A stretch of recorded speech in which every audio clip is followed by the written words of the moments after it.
உங்களுடைய அரை மணி நேரத்துல ஜனநாயகத்துல நீங்கள் அளிக்க வேண்டிய அந்த ஒரு வாக்குக்காக ஒரு ஆண்டு காலமாக தேர்தல் ஆணையத்திலிருந்து உங்களுக்காக அனைத்து நடவடிக்கைகள் எல்லாமே எடுத்துட்டு இருக்கோம்.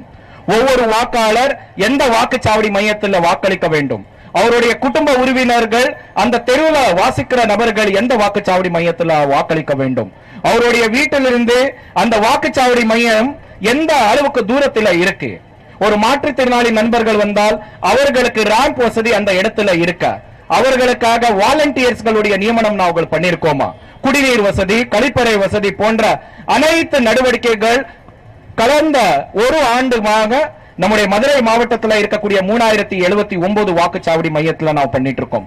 உங்களுக்காக இரவு காலை பகல் மாலை பார்க்காம என்ன கூட வேலை செய்யக்கூடிய என்னுடைய சக ஊழியர்கள் அனைவரும் கூட உங்களுக்காக வருகின்ற 23ஆம் தேதிக்காக நாம் ஏற்பாடுகள் பண்ணிட்டு இருக்கோம். எந்த ஒரு வாக்காளர்களுடைய பேர் நீக்க போக கூடாது என்ற ஒரு காரணத்துடன் அனைத்து மொபைல் அப்ளிகேஷன் மூலமாக இன்றைய தலைமுறைக்கு தகுந்த மாதிரி அனைத்து நடவடிக்கைகள் எல்லாமே நாம் எடுத்துட்டு இருக்கோம். நீங்கள் இதுக்காக தேர்தல் ஆணையத்துக்கு கொடுக்க வேண்டிய பரிசு என்ன?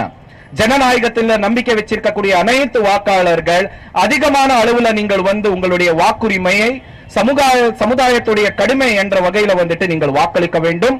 உங்களுக்காக மதுரை மாவட்ட நிர்வாகம் மட்டும் இல்லாமல் நம்முடைய தேர்தல் ஆணையம் உங்களுக்காக காத்துட்டு இருக்கும் என்ற ஒரு நம்பிக்கை எனக்கு இருக்கு. மதுரை மாவட்டத்தில் 85 வயசுக்கு மேலே இருக்கக்கூடிய வாக்காளர்களுக்கும் 40% அதிகமாக ஊனம் இருக்கக்கூடிய மாற்றுத்திறனாளிகளுக்கு வீட்டிலேயே வாக்களிக்கிறதுக்காக நவீனமான ஒரு ஹோம் ஓட்டிங் ஃபெசிலிட்டி இந்த வாட்டி கொண்டு வந்திருக்கும்.